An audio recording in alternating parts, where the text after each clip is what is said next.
tel un élastique, une foi étirée permet d'aller plus loin. C'est profond, hein? Tel un élastique, une foi étirée permet d'aller plus loin. On va parler de ça ce matin.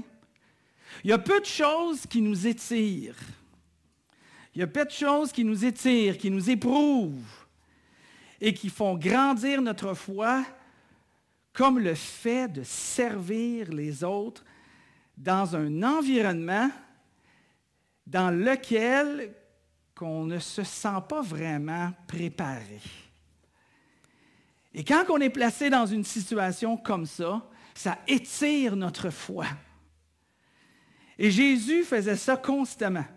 Il étirait la foi de ses disciples. Il les impliquait dans des situations qui, pour eux, étaient absolument impossibles. Pourquoi? Parce que Jésus avait cette conviction.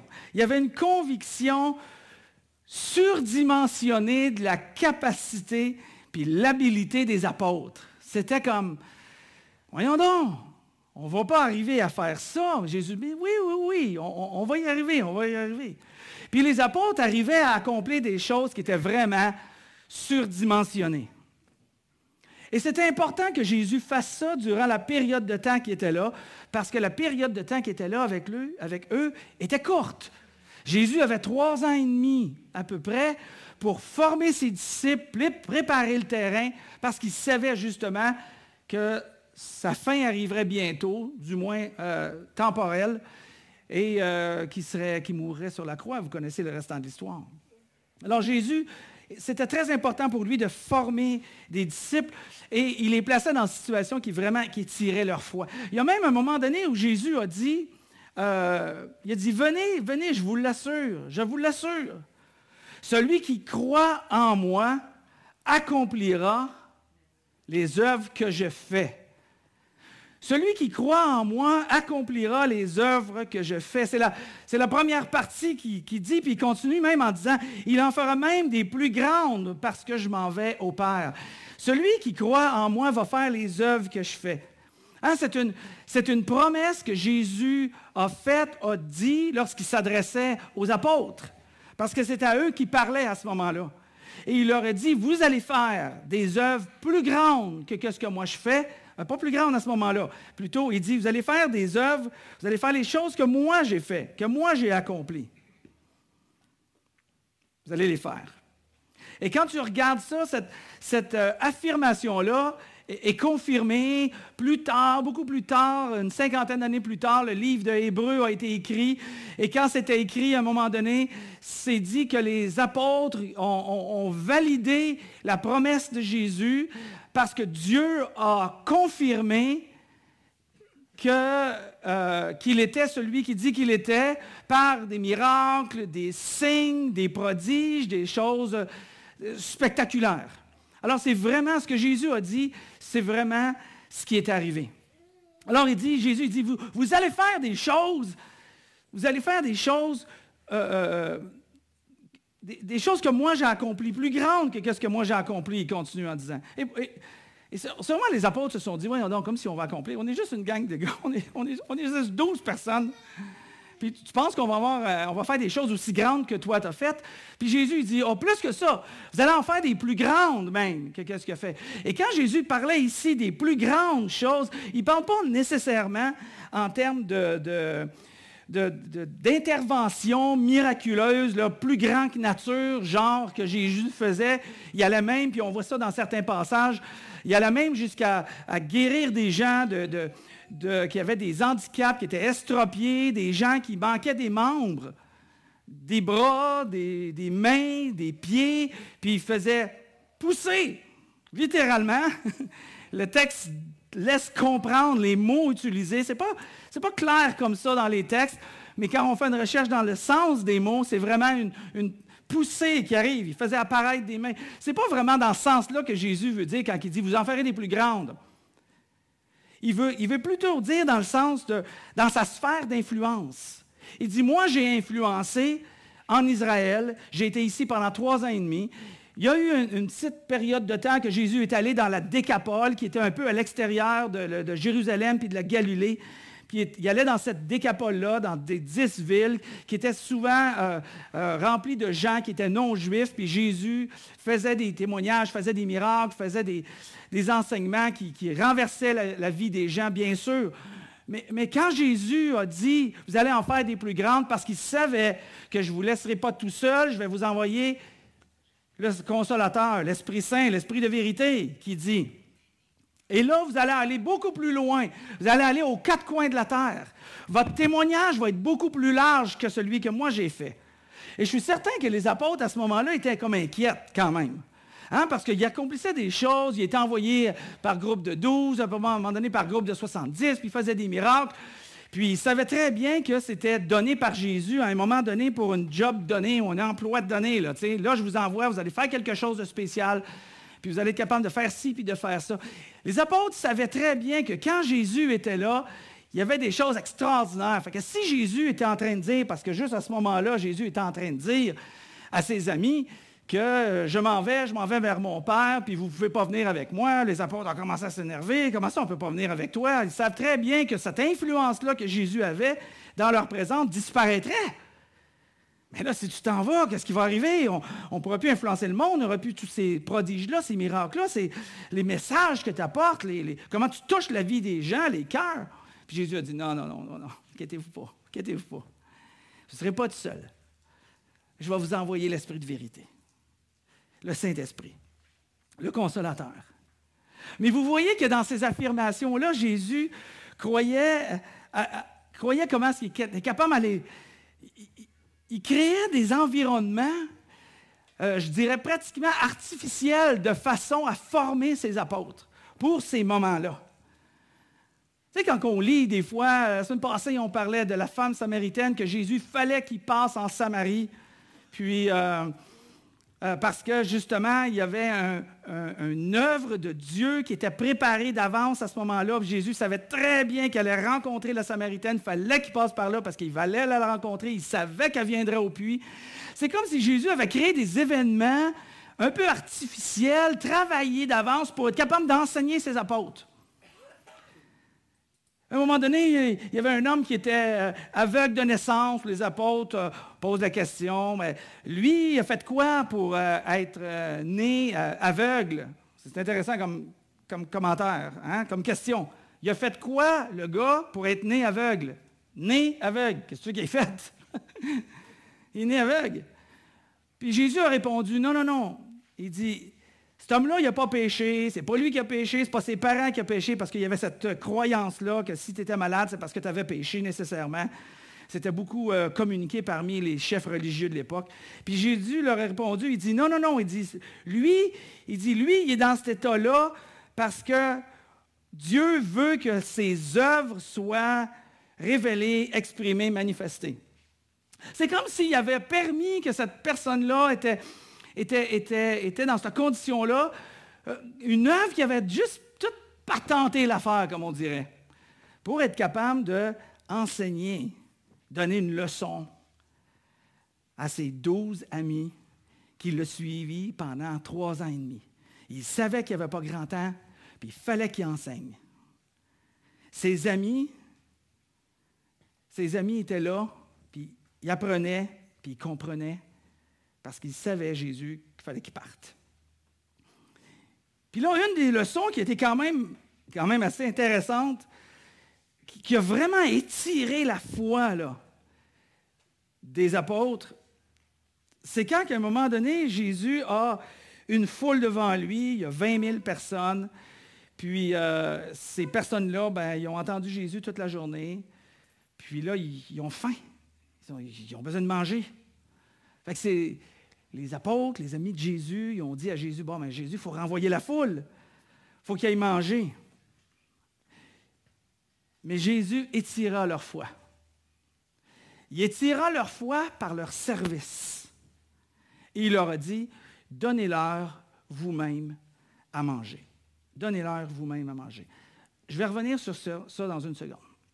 Mais je veux juste qu'on se souvienne, petite parenthèse, pour ceux qui n'ont pas été là, que notre série qu'on est en train de faire, c'est une série qui s'appelle « Catalyseur de succès ». Cette série « Catalyseur de succès », c'est pour regarder comment on peut grandir dans notre foi. Comment qu'on peut tendre vers la maturité? Comment qu'on peut prospérer dans notre foi? Comment qu'on peut amener notre foi vers la maturité?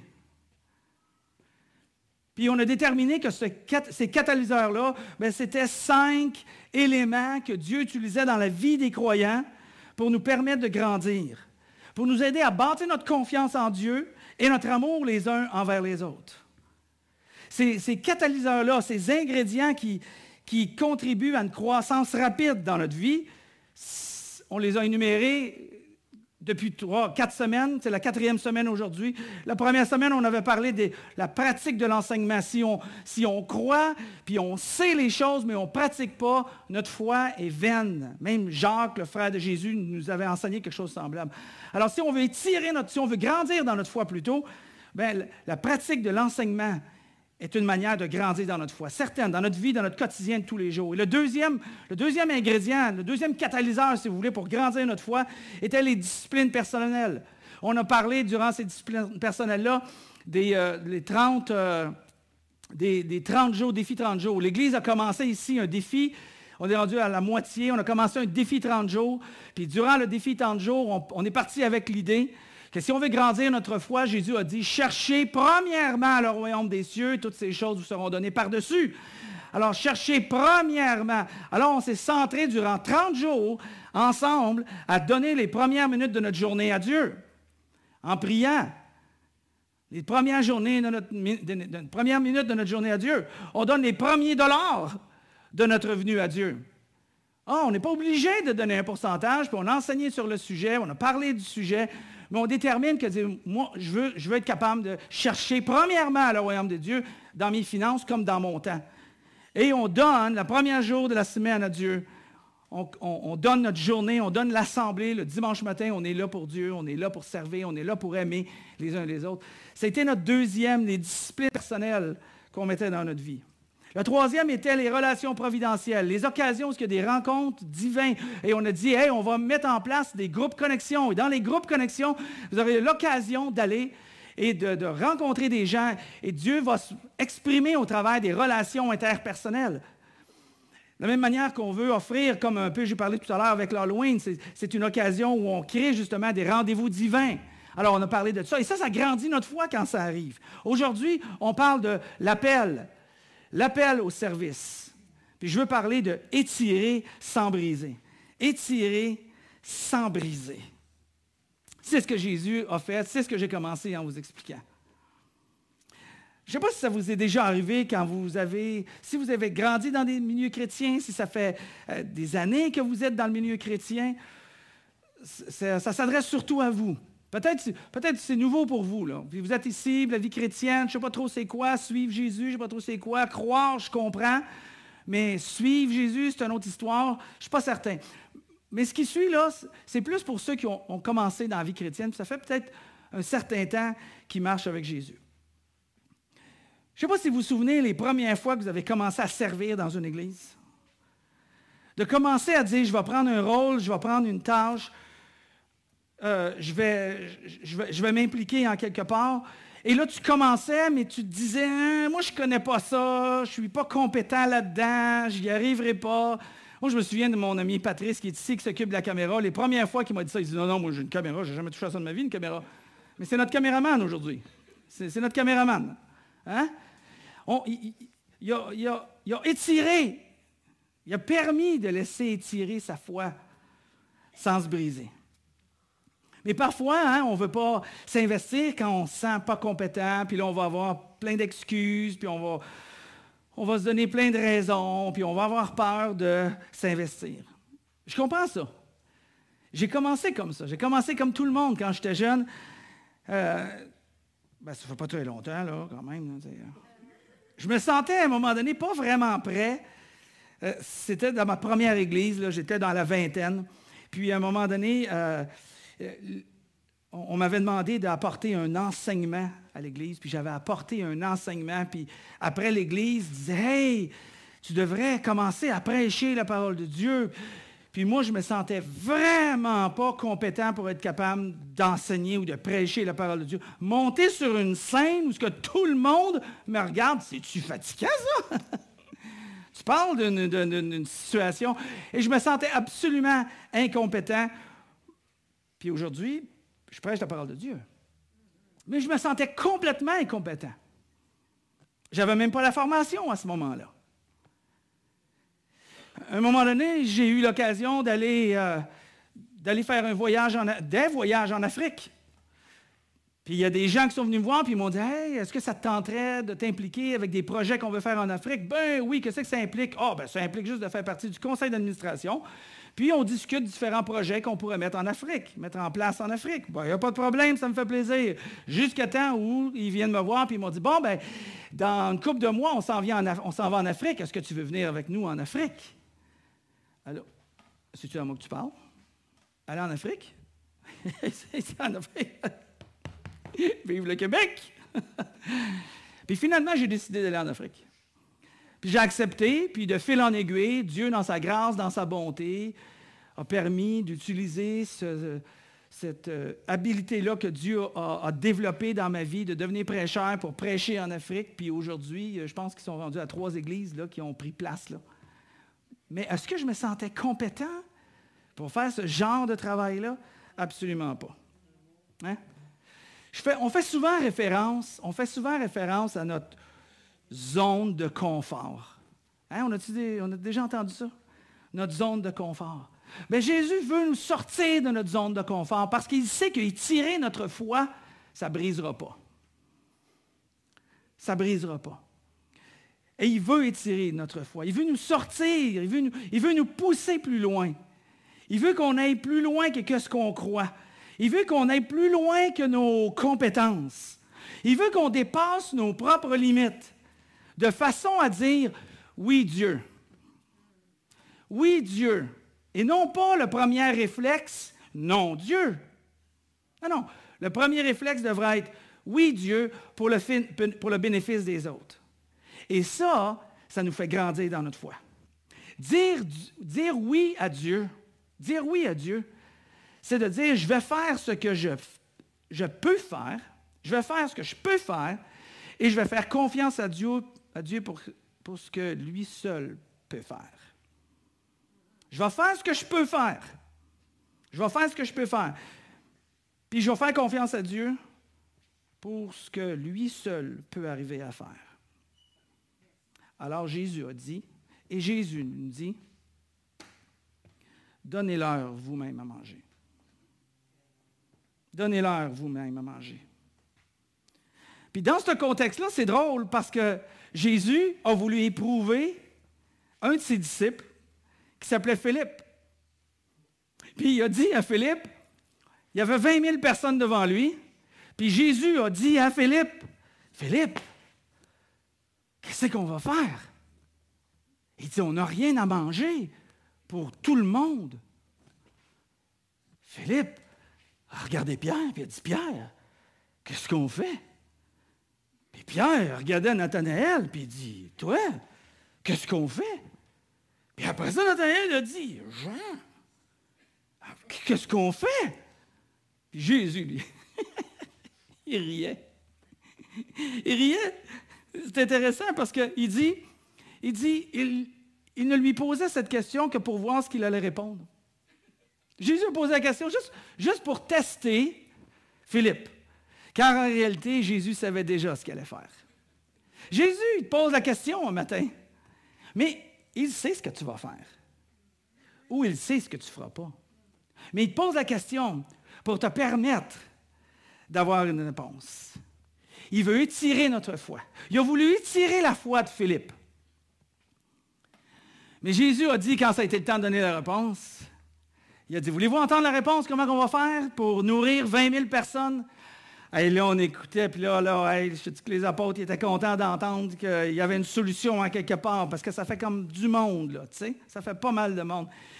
Il dit, moi, vous allez être la solution. Moi? Je suis un pêcheur. Je vais à la pêche, moi. Je ne suis pas capable d'avoir nourri 20 000 personnes, là, tu sais. Non, il dit, vous allez être la solution. Puis là, il y en a un qui a répondu, il a dit, mais lui répondirent-ils, nous n'avons ici que 5 pains et 2 poissons. Il y avait un petit gars qui était là. Il y avait un petit gars qui avait entendu la conversation que Jésus avait avec les apôtres. Cette conversation-là, que tout le monde se lance à la balle, qui va nourrir, puis comment on va faire pour nourrir 20 000 personnes? Fait qu'il y a un petit gars qui était là, puis il y en a un des apôtres qui a dit, il y a un petit gars là qui a 5 pains et 2 poissons, il y a une boîte à lunch.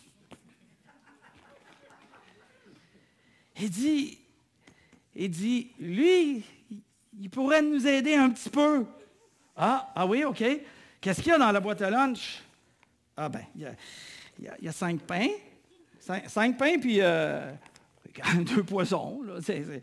C'est quand même... on devrait les renvoyer, tu sais, puis peut-être qu'à 12, on pourrait s'arranger avec 5 pains, 2 poissons. Jésus a dit, donnez-leur vous-même à manger. C'est drôle, c'est cute en même temps. Quand que je vois, j'imagine le petit gars, justement, qui a dit, ben moi, j'ai 5 pains et 2 poissons.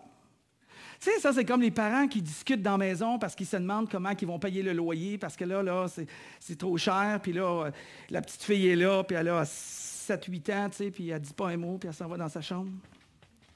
Puis elle revient, puis elle donne 2 piastres à ce papa, puis elle dit, papa, moi aussi, je vais t'aider pour le loyer, là. Hein? T'as vu des situations un peu semblables de même, hein? Hein? Puis c'est-tu cute, hein, un peu? Le cœur est là à 100%. Mais le petit bonhomme, lui, il était là. Il dit, moi, j'ai 5 pains, puis j'ai 2 poissons. Qu'est-ce qu'il y a dans ta boîte à lunch? Qu'est-ce qu'il y a dans ta boîte à lunch? Qu'est-ce que tu as à offrir? Pas qu'est-ce que tu n'as pas, mais qu'est-ce que tu as? Qu'est-ce que tu as que Jésus peut se servir? Et qu'est-ce que tu as que Jésus peut se servir et dit, apporte-les-moi, leur dit Jésus. Apporte-moi, qu'est-ce que tu as? Le problème est réglé. Si tu m'apportes, qu'est-ce que tu as? Qu'est-ce que tu as dans ta boîte à lunch? Puis c'est pas vrai que tu n'as rien. C'est pas vrai. Ça, c'est un mensonge du malin de penser que tu n'as rien, tu ne vaux rien, tu n'as rien à offrir, tu n'as rien à contribuer, tu ne sers à rien. Hein? Chasse ça de tes pensées. C'est pas ça que Jésus dit. Il dit, apporte-moi, qu'est-ce que tu as? Puis on a tous quelque chose. On a tous quelque chose à offrir. Alors Jésus, il dit, qu'est-ce qu'il y a, toi, dans ta boîte à lunch? Jésus dit à la personne, le problème est réglé si tu apportes ta boîte à lunch. Et là, les apôtres sont arrivés en disant, voilà les ressources qu'on a. Mais Jésus répond peut-être aux gens qui étaient là, parce que tout n'est pas écrit hein, dans la Bible. Hein? C'est écrit que si on écrirait tout ce que Jésus a dit et a fait, on n'aurait même pas de place pour contenir tous les livres que Jésus a faits. Jésus était là avec eux autres, puis probablement qu'il leur demandait, vous voulez que je fasse quelque chose de gigantesque? Vous voulez que je nourrisse 20 000 personnes avec 5 pains et 2 poissons? Vous voulez que je fasse quelque chose de gigantesque? Est-ce que tu veux que Dieu fasse quelque chose de gigantesque dans ta vie? Hein?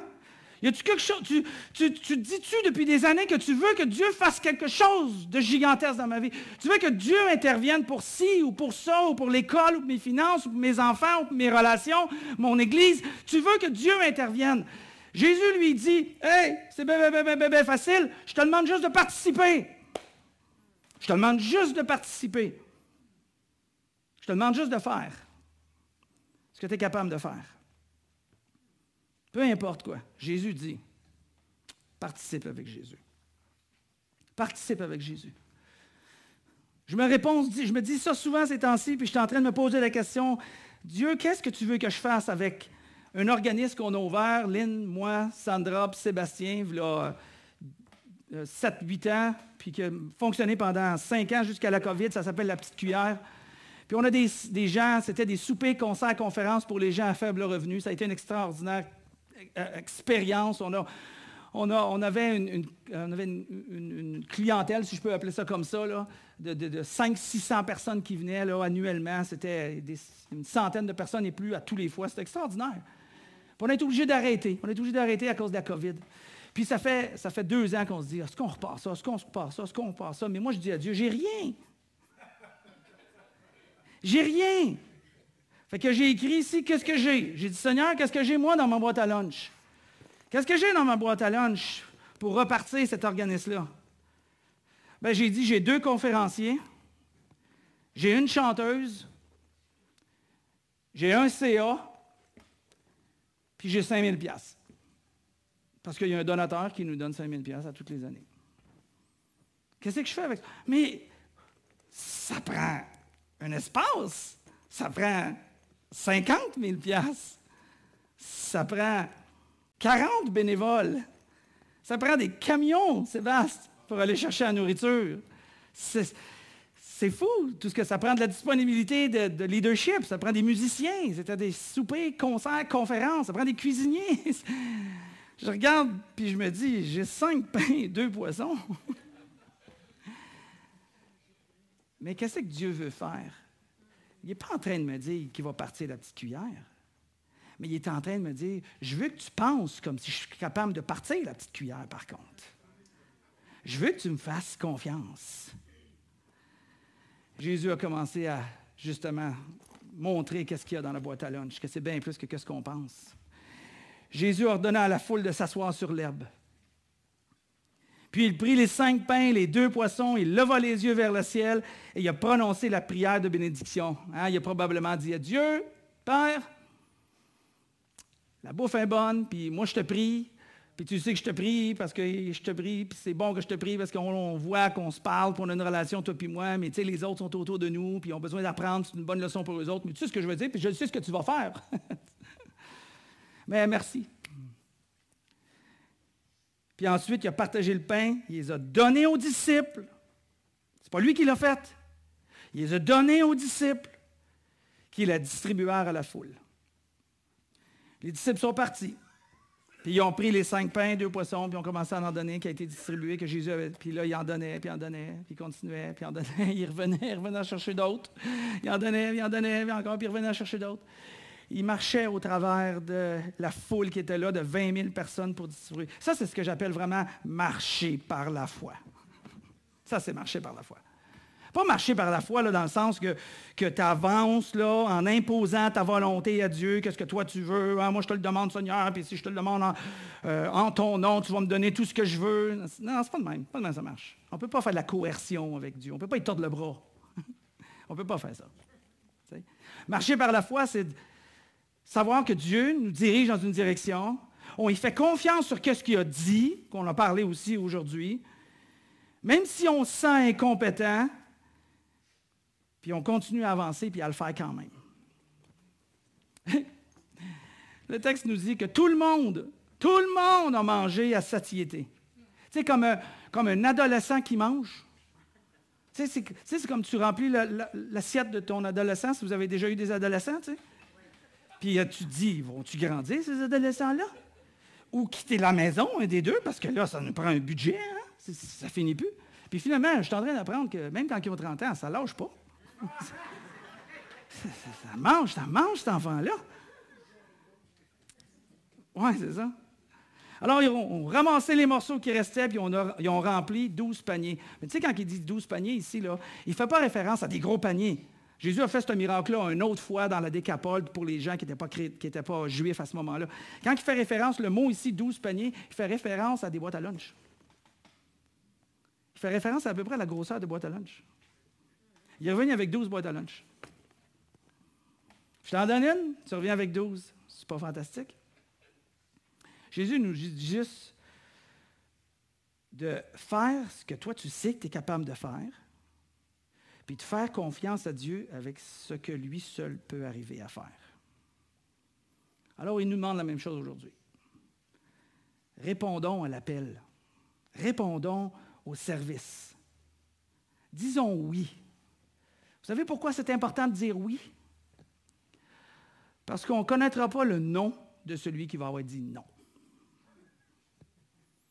On ne reconnaîtra pas le nom de celui qui va avoir dit non. Les gens qui ont dit oui, c'est parce qu'ils ont été au service. Les gens qui ont été dans ma vie, qui ont été au service, je connais leur nom. Je le sais qu'ils ont servi. Je le sais qu'ils ont contribué. Je le sais qu'ils ont donné. Je sais qu'ils ont été là. Je sais qu'ils ont été engagés. Je connais leur nom. Mais celui qui dit non, on ne connaîtra pas son nom. Et ça, c'est plate.